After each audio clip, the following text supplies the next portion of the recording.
Evening wafflings. I think we're live.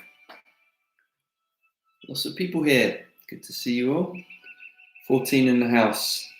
Sally, Mike, Kelly, Bella. Yeah, Steve and Barnaby, Sylvia, Joan. Full down, KK, Kim, Lucas, Simon. We got wafflenicks, waffleisters, waffleiers. It's waffly good. Waffle files. Hi Ron. Hi Tom. Hi Mike. So tonight I had one question sent to me. So you've been a bit quiet this week. I only had one question, which was from Steve, which I'm going to go into. Oh, I like the waffle icons, or the emoji waffles. That's really good. I thought they were Chinese coins, but no, they're waffles. Hi Christine. Waffle jokes. Is that tonight's topic? Waffle jokes. Just pouring some pu'er tea. Full Jiao. So many questions. Yeah, type away. Josh or KK, whoever it is. Josh, type away as many as you want. Hi Richard. I'll talk about Steve's one first, which is more to do with fighting. So I know we have a diverse group. It's really nice to see such a diverse group, actually. Some of you guys interested in health. I know some of you guys interested in philosophy. Some of you guys interested in martial art, fighting. I would say there's a difference between martial arts and fighting, and although there's an overlap, and I think Steve's question is more to do with the overlap, I would say. So I'm going to read that first, and while I'm doing that, you guys type me some questions, whatever you want to go through. Also, let me know if that background music is too loud, because I know I can't hear how loud it is from your end, so too loud, not loud enough. Okay, here's the question. I'm going to read this first. When practicing with a training partner, it tends to be with someone using trained techniques, in many cases traditional systems. The partner attacks using exclusively the attacking methods of the particular style. But in truth, an individual is highly unlikely to encounter such techniques in the street.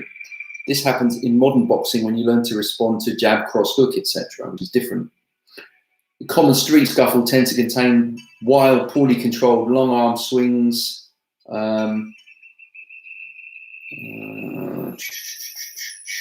with complete disregard for personal protection, one arm holding, one arm hitting. So we talk about the kind of attacks you see in a self-defense situation don't look like martial arts.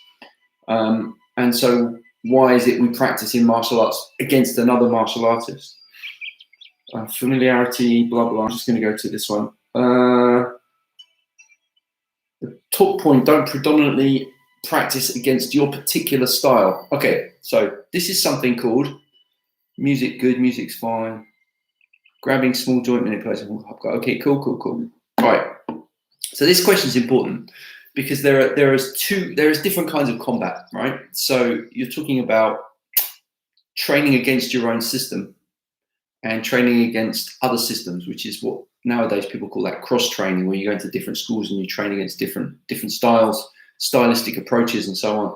First, you have to understand combat has many forms. So there is social combat, which is kind of what you're talking about with the swings and stuff. That's kind of social combat. Generally, guys generally trying to vie for status. Generally, they're doing it in front of people, so they're trying to increase their social stylized or systemized fighting, which you see in the traditional martial arts, which has other uses as well, because it's enacting certain rituals, etc. Then, of course, there's combative, like sportive fighting, which is predominantly down to the rule set. And then you have the kind of predatory violence, or the sort of mugging where maybe some drug addict just wants some money and it sees you and he's not interested in, it's the opposite, doesn't want witnesses, just wants to come behind. So usually just comes behind you, maybe sticks a knife in you or whatever, and there's no precursor to that. So they're all different and they all need different kind of training. And some of it's completely out of the scope of what I would consider to be traditional martial arts. But I'll give a couple of analogies, right? In the American military, I heard, this is something I read years ago, there's a particular division, and all these United States Air Force, all these pilots do is train in Russian planes the whole time. They just train in Russian planes. And the reasoning is this: you need them, if you're practicing your maneuvers against Russian planes, you need people who are skillful at flying Russian planes. Makes good sense, right? Because then you're practicing against what you're likely to see. And so they call that in the military, they call that dissimilar training. So you're training this dissimilar style. So it's exactly the opposite of what Steve was talking about. You know, boxers learn to fight boxers, judo people learn to fight judo, jiu-jitsu against jiu-jitsu, wrestling against wrestling. So what happens is this: I make the analogy in one of the articles I wrote before. I made the analogy of show dogs, where you breed a certain characteristic, and then over the generations, the characteristic becomes exaggerated. So let's say the example of fencing, like the French foil, where you have very small movements. It's very subtle, parry, riposte, it's tiny, and it becomes like, if you look at Olympic level, it's like millimeters and it's milliseconds, okay? But then someone comes along with just a big baseball bat and swings, or an axe or a club or something, and most of this stuff isn't functional because it's like, it's not going to deal with it. Then you're going to resort to big movements, moving out the way, lunging in, coming back out again. So you'll find in kind of advanced martial arts, right, most of so-called advanced martial art is irrelevant for self-defense because it's too subtle and it's going to get lost in the noise. Whereas if you're fighting another trained opponent, then these things become the difference between like a champion and, you know, a low level. So it becomes more and more subtle, more and more refined, and less relevant if your training is for self-defense. So my personal approach, red team, blue team approach, or white hat, black hat hackers. Oh yes, same thing, same idea, right? So if your goal is self-defense, this is where I'm going to be a little bit, what's the word? Some traditional people won't like me saying this, but if your goal is self-defense, don't spend ages learning classical forms and stances and all the cultural trappings, because if your attacker isn't from the same culture, it's different. You learn some esoteric way of making someone fall over without touching them and so on. And it's irrelevant outside of the culture in which it developed. Like in our culture, policemen don't have guns, and they say, stop in the name of the law, and people stop. And the Americans are like, why are you stopping? He can't shoot you. He doesn't have a gun. But it's an ingrained cultural thing. So you can say, right, the policemen have a superpower, which is how to stop you with their voice. Is it true? Is it real? Depends. Answer is depends. Okay, so for self-defense, I would look at it. When I used to coach MMA, I used to look at it this way. What's the most high percentage techniques? And the most common techniques, and they're the ones that should form the basis of your training. So for self-defense, as Steve rightly said, there's almost, in the hierarchical combat, in the social combat, it's almost scripted. It seems to be in our DNA. There's some chest pumping, there's some pushing, then there's usually a big right hand, and then it goes to the ground, and then they're rolling around and so on. So that would be the major things to learn: how to deal with a big swing, which is different to a boxing hook, right? So that would be the first thing I would teach: some kind of cover, how to deal with a big swing, how to get inside and get a safe position. That would be the first thing. Tackle is another one. Some kind of rugby tackle, not necessarily like a wrestler, but just some kind of tackle to the ground. So you need to learn how to level change, how to pivot step, how to defend with that. The other thing is headlocks. People try and put you in headlocks, so you need to understand some postural work and some escapes.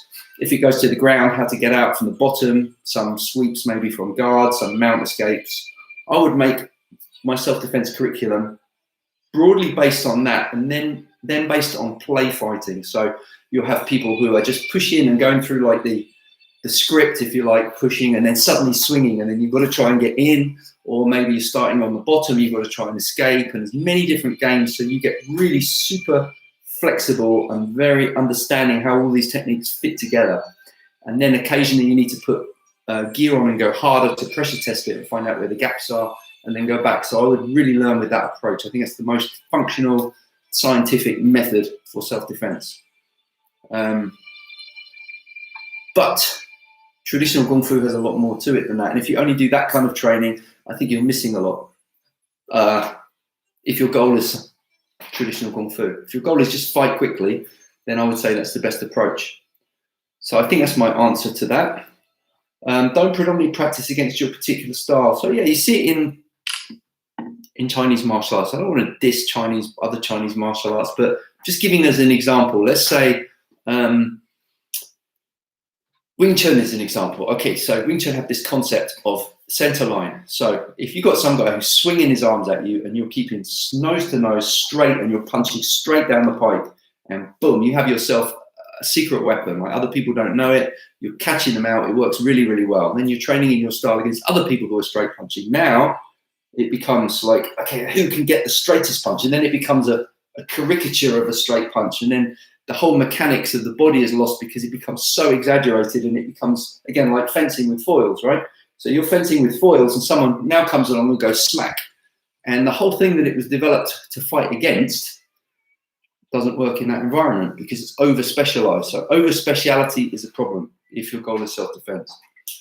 And the other thing to think about in Chinese Kung Fu, we talk about my Sifu talks about 5 elements of Tek Da Sut La Dit, which is kick, strike, wrestle, seize, and ground.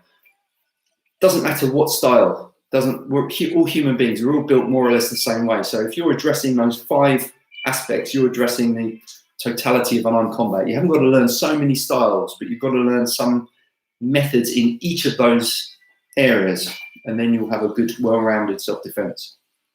Okay, I'm going to come back and look at some questions. Okay, Mugger Harris, where does Qi come from? What is doing? Why does it become more touchable as you train? What's going on with it? Okay, Fu Jiao, Robin Williams. Oh, what did I say? Did I say something? I can't remember. What about stories of martial artists fighting animals and women? It seems less sounding effective than a street fight open battle. Okay. Right, let's talk about this. Where does Qi come from? What is going on with it all? Why does it become more touchable as you train? Daniel, let me just consider your question because it's an important question. I think we have to think of it again within the culture in which it developed. So in Chinese medicine, you have 3 treasures, Jing, Qi, Shen, right? So the Jing is the most physical. So the physical body. The Shen is the consciousness, the mind. The Qi is a kind of the nebulous thing. It's like, what is the relationship between your mind and your body? When you want to move your hand, what is it that connects the idea, the intention of moving your hand to the actual physical act of moving your hand? So in the martial arts, Qi relates either to not conscious intent, but intent leads it. So we could talk about like a nerve impulse, which then directs the energy to the muscles. So you could almost think of it like as a nerve impulse. But Qi has a much bigger, it's a very kind of broad and a very vague term. Comes from the character for air. So if you're talking in medicine, where does your Qi come from? You have 2 types. You have the Qi that you were born with, which they call pre-heaven Qi, and the Qi that comes after, which is post-heaven. Pre-heaven Qi in Chinese medicine stored in the kidneys. So I would translate that as something like constitutional strength. That's more your kind of inherited, that's in your DNA, right? And then your post-heaven Qi is developed through diet, through exercise, through the breath, and it can be obviously affected by things like Qigong, massage, herbs, acupuncture, which was my area, and so on. So it's lots of things. It's a catch-all term for lots of things. Stop it or I'll shout stop again. Oh yeah, that's right. So why does it become more touchable as you train? I think you just simply become more aware of it. You just simply have better control over your intention, your mind, and your mind-body connection becomes finer.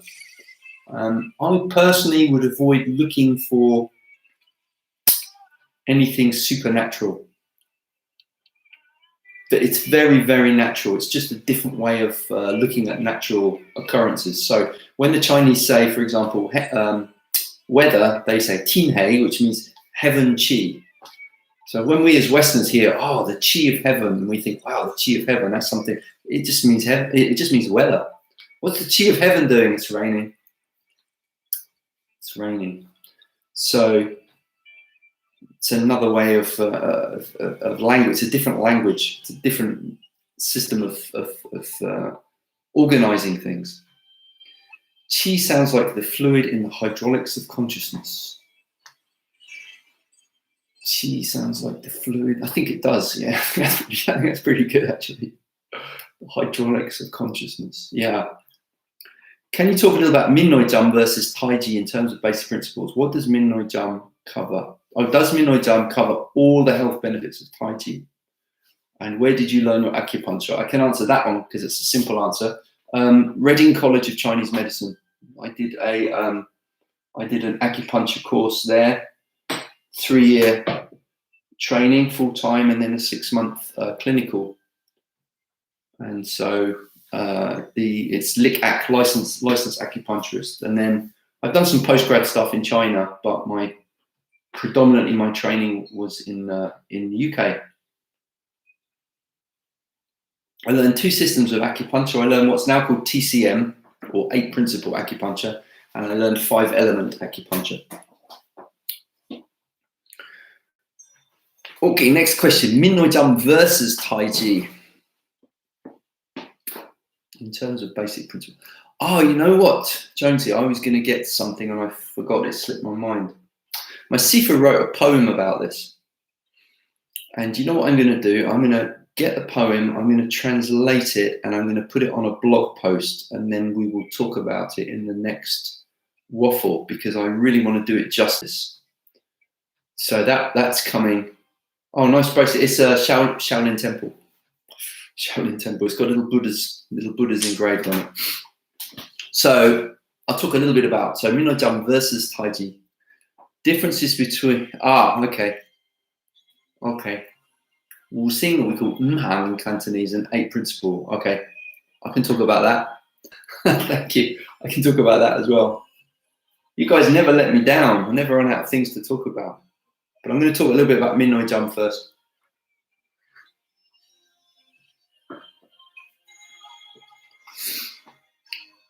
𝐿𝐴 is a training principle, and the meaning is, 𝐿 is cotton, 𝐿 is inside, 𝐿 is needle. So you have, in other words, it's a soft practice, but internally it's strong, which is the same as 𝐷𝐸, exactly the same as 𝐷𝐸. When you do 𝐷𝐸, you're relaxing, but you're not. People get the wrong idea about 𝐷𝐸. I think relaxing is like some kind of floppy. That kind of come from the hippie Tai Chi in the 60s, and it got mixed up with a lot of nonsense. Real Tai Chi has internal strength, and then you're relaxing, but you're maintaining that internal strength. So you could also call it 𝐿𝐴. And the reason my Sifu called his form Danga Taige, Dang family Tai Chi, is because it contains Pang Lu Ji and Cui Lia Jiao Kao, which are the 8 energies of Tai Chi, which correspond to the 8 trigrams. So if you want to get into the slightly more metaphysical, Pang is the expansive, Lu is the rollback, Ji is pressing, An pushing down, and then the 4 corners, Toi, which is plucking, Liet, which is splitting, Jiao, elbow, Kao, usually shoulder, but it's any kind of a bumping type of technique. So those are really what make the Tai Chi. Now, does 𝐿𝐴 cover all the health benefits of Tai Chi? Yes, because really it's not different. When you're doing most of the health benefits of Tai Chi, now if we're talking about modern scientific framework, okay, which is kind of now Tai Chi is kind of sold as a bit of a cure-all, it treats all these diseases and so on. Well, in a way it's true, and in a way it's not true. The reason it's true is because much of disease now comes from stress, comes from imbalances in the nervous system. So because Tai Chi regulates the nervous system, balances the yin and yang, or the autonomic nervous system, sympathetic, parasympathetic, because it balances that, it has effect on the hormones and so on, and therefore it's the root of a lot of illnesses. But I think you should be really careful with like claiming it, like if you've got some cancer or something, I'll just learn some Tai Chi and it will heal you. I think that's not true, but the principle is right. If your body's in balance, then the body can heal itself. So the other thing is the use of the mind. So when you're doing your movements, your mind is leading, your consciousness is leading your movements. And that's 𝐿𝐴 Tai Chi. It's the same idea. The consciousness leads, the movement follows. So rather than having your mind in your body, like thinking about your muscles, or even thinking about your chi, when you do Tai Chi, you don't think about your chi. Do not, because then it stagnates. Your intention is outside. is leading. So that's really, so some of the health benefits come from that. Physiologically, what have Tai Chi been shown good for? Bone density. Bone density is under stress. Tai Chi form is done in a crouch, so you're sinking down. Now you're shifting weight and moving while keeping low, which puts quite a lot of strain on the legs. So it's the same idea of like lifting weights. So you get same response as weightlifting. You get bone density, increase in strength, core strength. And then the other thing, of course, is balance. Shifting the weight slowly with control is really challenging on the balance. And because a lot of elderly people get hospitalized because of falling, the better your balance is, the less likely you are to fall. The more also you retain autonomy into old age, because you can get in and out of your chair, you don't need help and so on. So yeah, it has great benefits, health benefits for older people. Would like to see the poem. Yes, I haven't got the whole thing committed to memory, which I'm a little ashamed to say. But you know what? I will have by next week. That gives me something to do. So the first line of the poem, my Sifu, as I explained, you can see from the couplets behind, my Sifu likes 7-character poems. So Dang Ga Tai Gik Min Noi Jam, Dang Family Tai Ji Min Noi Jam is a 7. 1, 2, 3, 4, 5, 6, 7. And then they say things like San Sao Jap Fai To Lo Min. So the fighting is fast and hard. The form is soft. And it's got characters like not practice too seriously. Don't think fighting too much. Relax, easy, everything comfortable, and keep happy and enjoy your life. And you know, it's very much his kind of philosophy about living. So I'm going to talk a bit about that next time. Are there Chinese techniques for promoting fascia health? Fascia seems to be definitely a piece of the puzzle, because it seems to explain a lot of the tension in the postures in the internal martial arts. So I think there's something in it. But Chinese don't use the term fascia. I've never heard that used in China. I'm very interested in it, as I say, tensegrity and this kind of thing, because I think it can help scientifically explain a lot of the internal principles. Promoting fascia health, I've never heard them say it like that. You have what they call how do they translate it? Something like the extra channels. There is like something like the tendon meridians, yeah, which is a bit obscure, but they possibly follow some of these fascia lines. That might be something you can go down the Google web of down the rabbit hole of that. But they don't talk about that so they say, you know, there are Daoyin for tendons, sure, but when they say then they translate it as tendons. The word gan means root in Chinese. Gan is root. So you have a muscle, and then at the end is the root of the muscle, the gan. But they also use the same word for ligament. They don't have two different. I'm sure they do in the medical terms, but in normal Chinese, gan can mean tendon, can mean ligament. It can also mean the muscle as well, particularly the end of the muscle.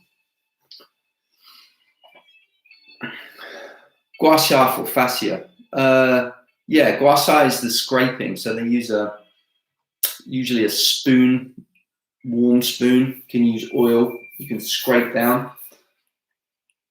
And then again, they follow these tendon meridians, but they don't necessarily use the term fascia. So I don't want to speak for that because it's out my area. But gua sha can be really good, very relaxing. How I do it in my clinic, I use a cup and then I'll oil the area. So for example, doing top of the shoulder, I'll use a suction cup and then I'll rub it along so it lifts and then it scrapes. And yeah, it bruises, but it feels really good afterwards. Lucas, that's a difficult question. If intention is leading, is that similar to pre-visualizing the movement or the endpoint or both?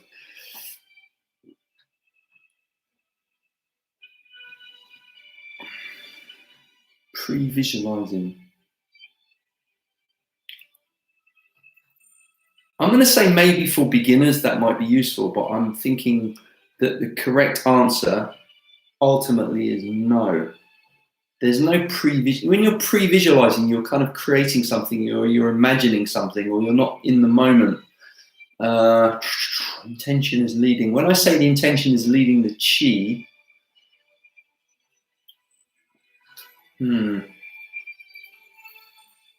I think it's a different thing to pre-visualizing, because that implies there are kind of two minds. The chi follows by itself. You're not ahead of. Okay, let's take a really banal example. Okay, if I say to you, please pass me the salt, and you get the salt and you pass it to me, my question is, what arrives at the salt cellar first, your mind or your fingers? That's my question first. Does your mind arrive or do your fingers arrive first? And then we'll go on from there, and people give me your ideas about that. So we can do any 𝐿𝐴 form as 𝐼𝐴 by applying the principles. Correct. Will you be teaching how to learn Tai Chi? Yes, is the answer to that. To both questions is yes. Bong-Han channels, premovascular system, are the proposed acupuncture channels in fascia. Bong-Han channels. Where's that from, Jones? I have no idea what that is. Neither TCM nor 5 Elements speaks about that, so I'll be interested in where the origin of that is. Bong-Han. It sounds Korean, but I don't know. What was the other question? Differences between 5 element and 8 principle acupuncture. Oh, and grabbing small joint manipulation. Which one should I do first?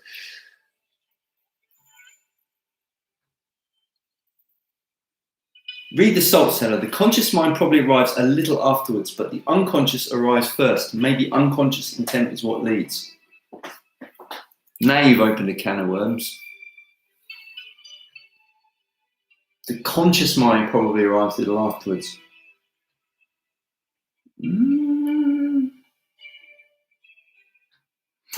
I'm going to be really. I think there's a distinction. I don't think it's the. Right, this is a little different thinking, but the conscious mind arrives first. Is it possible? I mean, by the nature of unconscious is that which you're unaware of. But a lot of things which we do consciously, we're not aware of. Okay, that's a matter of if we talk about mindfulness. So, of course, there's a great deal of stuff which is just under the radar. It's just completely inaccessible to us, to the conscious mind. So that's going on. You know, for example, you're hearing these noises and your brain's translating it into English. By the time it arrives in your consciousness, you're hearing words that you can't really do anything about. And that's under the surface. It's like, you know, behind the system. It's like a black box, so to speak. But the so-called conscious mind, there's bits of it that you're aware of and bits of it that you're not.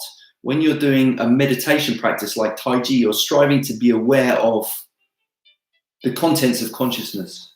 So I'm not talking about, so when you say the conscious mind arrives a little afterwards, I'm not talking about that. I'm talking about that if you're aware of the contents of consciousness, you will probably see, if you look closely enough, I would suggest the consciousness goes before the hand. You're maybe not aware of it till afterwards. I know that sounds wrong, but I don't know if that makes sense. Mind creates the movement and the chi manifests the body into it. Close to that. Close to that. Laughing at Suva's reply. Does your conscious mind get there at all? I'm not sure it does. Not always. Sometimes you just do things, don't you? I mean, like when you do martial arts, a punch comes and you move out the way and it's like, you're not conscious at all, but that's a trained response. Korean is correct. Okay, but now there's quite a bit of scientific research going in the Far East in general. Worth a look up. Thank you, I will check that. Right, so 2 more questions. Grabbing small joint manipulation, 𝐿𝐴. Yeah, my sifu is big into that. In the Minoi jump form, there's lots of like snapping fingers, and you know, when someone grabs hold of you, yeah, grabbing the little finger, that's a fairly common technique in 𝐿𝐴. So small joint manipulation is whenever, basically, if someone's just grabbing somebody's hand, you grab a small part like fingers and you break them. So that's definitely part of that. 𝐒𝐻𝐚𝐳 as well, both use that. Interestingly enough, though, in the Vale Tudo, which was the sort of the no holds barred competitions that predated modern MMA, one of the reasons why they took the small joint manipulation out of the fights. Now, a lot of people think, oh, you know, if you were allowed to snap fingers, that would massively change the outcome of the fights. The results would suggest otherwise. You just end up with lots more broken fingers, but tough guys just fight on with broken fingers. So it doesn't really change that much of the fight. It just maybe shortens careers and screws people's hands up. So I wouldn't look at small joint manipulation necessarily as a massive game changer in fighting, but it has its place. If you know how to capitalize on it. But these big tough guys, the snap of their finger isn't really going to do very much to them. Yeah, I know in a class it's like ow, ow, ow, ow. But you know, we're in a, you know, there's a totally different social structure, environment. There's no adrenaline, etc., etc. But the best technique for stopping a fight in the 𝐒𝐻𝐻𝐽, in grabbing art, is called 𝐒𝐻𝐻𝐽, which means sealing the air. Guess what? Strangulations, chokes. They've been proven a million times, again and again and again. And the biggest guys will go to sleep. And it's, you know, if you're learning for self-defense, you should absolutely learn about things like rear naked chokes. Where are we at? Do the grabbing. Same with driving. You swerve to avoid something, yet you're unaware until afterwards. It's programming. Yeah, so this is like conditioned response, right? Consciousness bookends the arm moving. It tells it to move, and then it recognizes the movement that happened. It tells it to move, and then it recognizes the movement that happened. Yeah, I think you're right. I think that's right. There is experimental evidence that the movement is initiated before the mind is aware. Okay, so there's stuff in neuroscience now, and this was actually quite a while ago. They were doing these experiments where certain areas of the brain were lighting up, and then they were saying, okay, you've already made the choice, you're not yet aware. And that's an argument against free will. So if your argument is against free will, then none of this stuff kind of makes any sense, because you're not really leading anything. You're just following a program. However, it made fairly depressing reading when I first read those studies, but there's more recent studies that are casting doubt on that, and I'll try and find them and send you some links.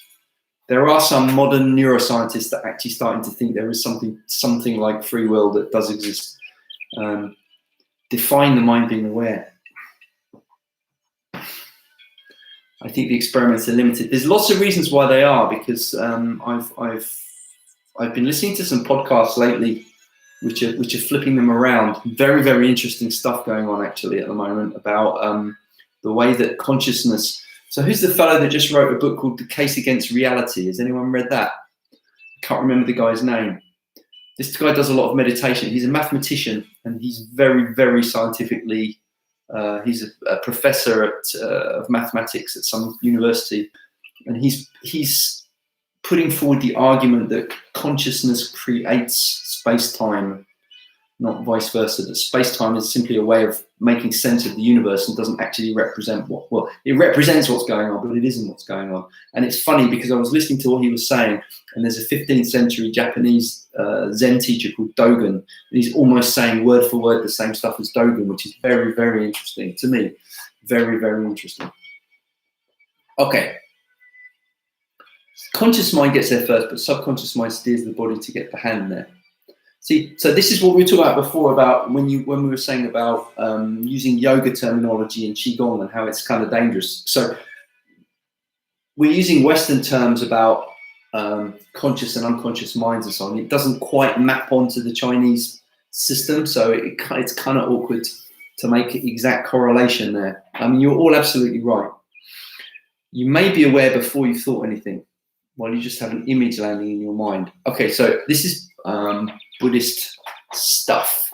According to Buddhism, there is such a thing as pure awareness without an object of awareness, which neuroscience says there isn't. So there's a difference of opinion on that. Buddhism actually has a concept of pure awareness.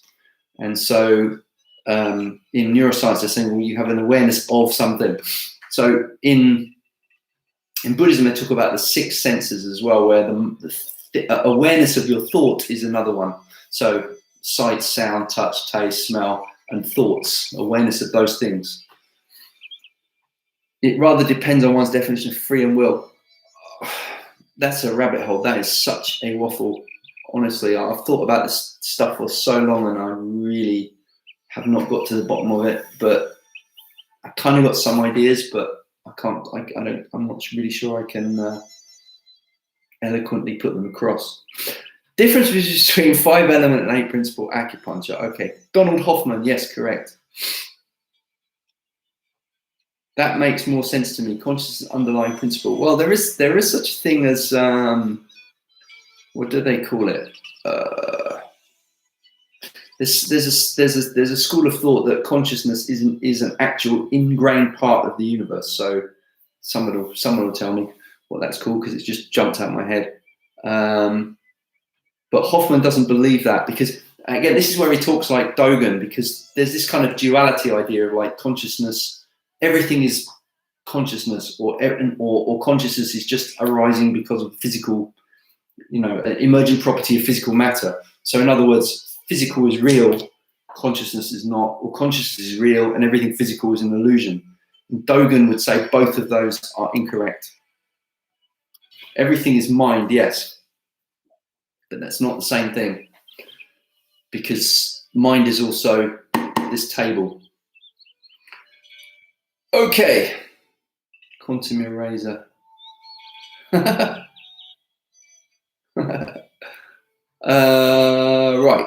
5-element, 8-principle acupuncture. I'll give you just a brief kind of idea about it. Pre-dualist philosophy. Well, so there's monist, dualist, but then there's also something called non-dual, which is different. You have to go into either Zen, or there's some yoga philosophies that talk about non-dual as well. But I am going to now talk about 5-element, 8-principle. Fundamentally, I would say fundamental difference is that the 5-element people tend to look for the individual's constitutional element. The theory is that each individual has one particular element which is mostly responsible for their particular expression. So if, regardless of what the health problem is, if you treat their constitutional element, they're going to get better because it's the underlying cause. Whereas the 8-principle is very much kind of allopathic. If it's hot, you cool it. If it's damp, you dry it. So 8-principle acupuncture will use the 12 meridians, and you'll have so-called syndromes. So, for example, heart yin deficiency, liver yang rising, and so on. Liver yang rising may be from a basis of liver yin deficiency, which may come from kidney yin deficiency. So you have this kind of build-up. You have this kind of systematic understanding of the human. But the 5-element people would say that there is your underlying inherent constitutional makeup, which is not, you do not diagnose that by symptoms. You diagnose that by the person's individuality, which is their physiology, not their physiology, but their, for example, their emotional response, their tone of voice, even the odor of the person, the sound.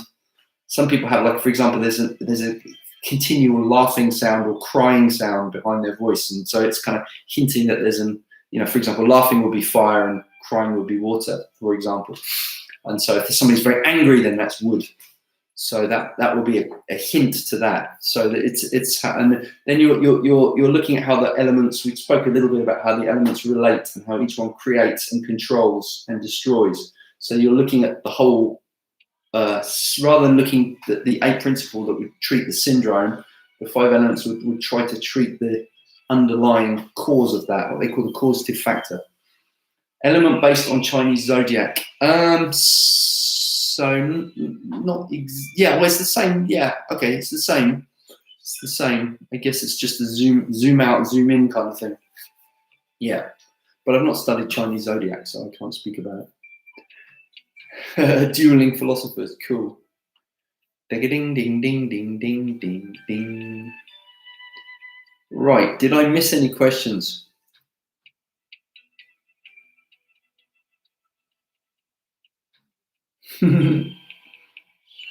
Stems and branches was another big branch of Chinese medicine.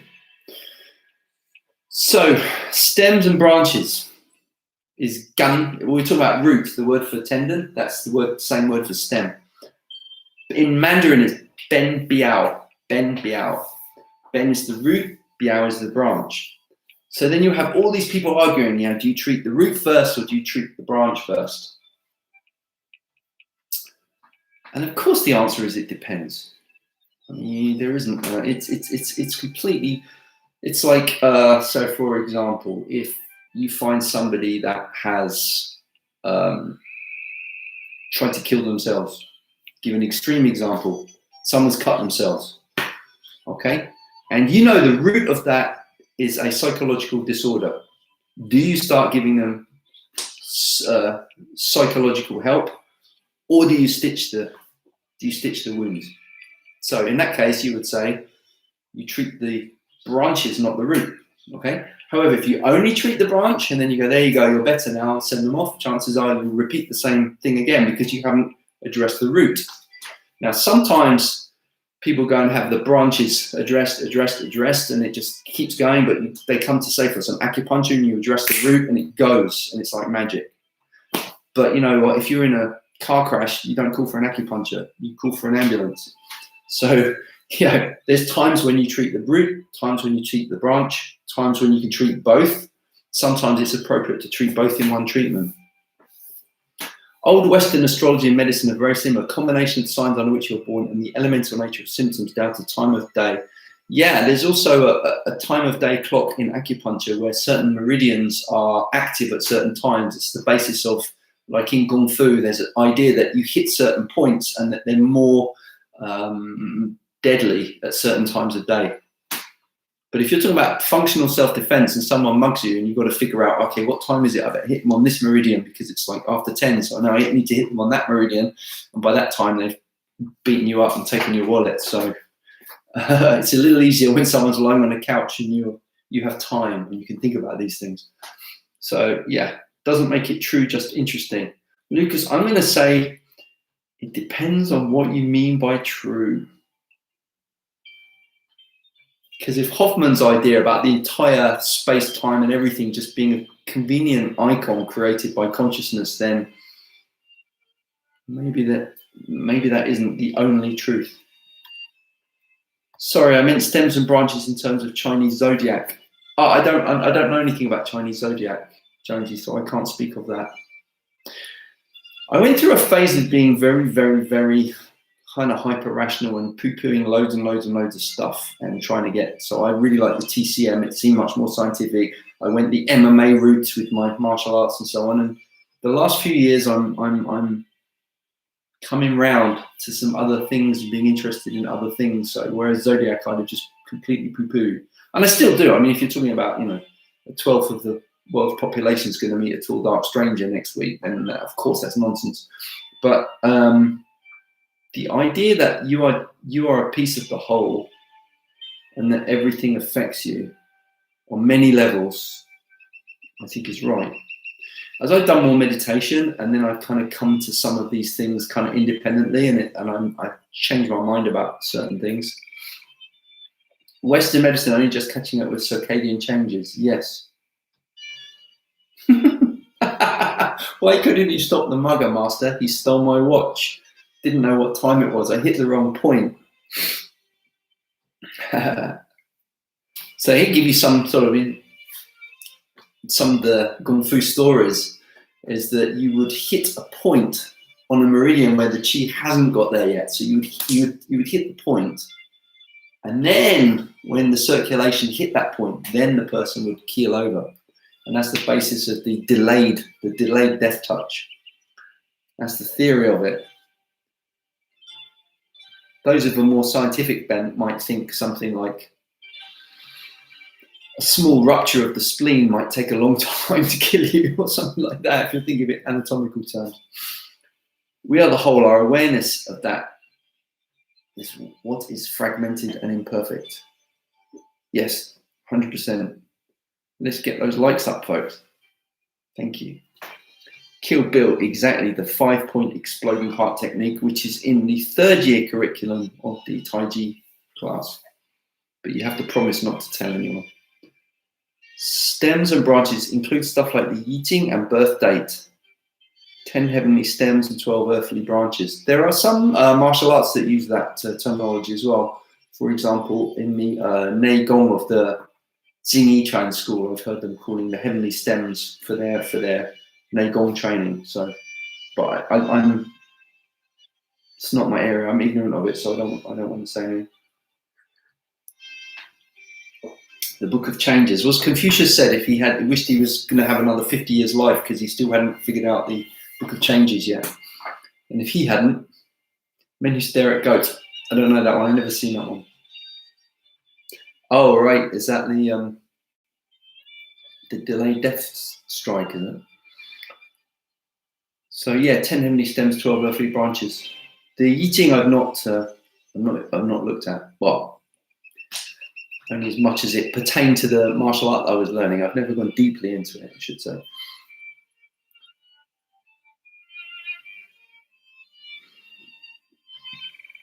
Cool. So the I Ching is where you have the 8 trigrams, which are used in 𝐻𝐸𝐺, and the 5 elements. So in the 𝐻𝐸𝐺 philosophy, the 8 trigrams represent the energies of the upper body, and the 5 elements represent the steps on the lower body. So when those are brought together, they sometimes call it the 13 methods. So the 𝐻𝐸𝐺, one of the old names for 𝐻𝐸𝐺 was 13 methods. It was also called long boxing as well. So it's had various names over the years. Probably wasn't called 𝐻𝐸𝐺 as we know it before about 1870, which really upset people. But yeah, that's the truth. How are we doing? Wow, I've been chatting for a long time. I think we're going to call it there. It's 47 minutes. Unless you've got any other one more question, or long boxing, why is that? According to the classics, because it's done as one long movement from beginning to end. It's just one continual movement rather than starting and stopping. But it also may have some relationship to the Shaolin long fist form. A lot of the postures are really similar. Single whip and crouching step and so on. It's very similar, so it may have absorbed some of the techniques from that. Lots of styles of 𝐻𝐸𝐺, and the techniques come from generic Kung Fu. 𝐻𝐸𝐺 is not special in terms of the technique, it's special in terms of the use of the mind and the energy. If you understand that, you can apply it to anything. You can apply it to anything. Quick question, more of a technique. In 𝐒𝐵𝐭 section 2, I assume the 2, but you called the gak choi. Oh, no. Okay. Gak just means to directly block something. Something's coming in, gak means just to stop it like that. They're Chongfong Pao Choi, yes, but if you do them as a Chongfong Pao Choi in the 2-man form, you're hitting someone under the chin. Whereas when we do it in the 2-man form, we just do it as a block, which would be called gak sao. Gak is a hard style block. Not lung boxing. Lung is dragon. Could I clarify, 𝐒𝐿𝐴? What does choi mean? Punch. Yes, punch. Yeah. Just means punch. Clarify, 𝐒𝐿𝐴. Long answer, but it's what they used to call. They're now called qigong. Qi is the character for air in that case. So air training. Name is internal. So any 𝐒𝐿𝐴 just means internal exercise or internal training, but it would have covered a number of things which would now be called qigong. Right, I guess that's it for tonight. So I'm gonna call it there because it's 50 minutes of my 30-minute waffle. Thanks, Sylvia. Good questions. Yeah, there were some good questions tonight. You guys don't let me down. I couldn't do this without questions. So right, next week I'm gonna do something on that poem. Okay. 47 plus, very fast now. Thank you, Christine. Appreciate it. Tasty waffle, maple syrup. Thanks, Ron. Next week, we're going to talk about that poem. And I'll just give you an example. My Sifu wrote the poem on a calligraphy on a fan, and he gave it to me when he first created the Minhoi Jump form, probably 20 years ago. So I have a fan with the calligraphy handwritten in the poem. So next week, I'm going to translate that for you. So, and I'll put a blog post on it as well. If you're not, what's the word? Go on my blog on risingcrane.co.uk or risingcrane.com. You can find it and subscribe to the blog. And then that way, any new content comes up, you'll get an email and there's no spamming. All right. So I'll see you guys next time. Thank you all. Thank you again. Thank you.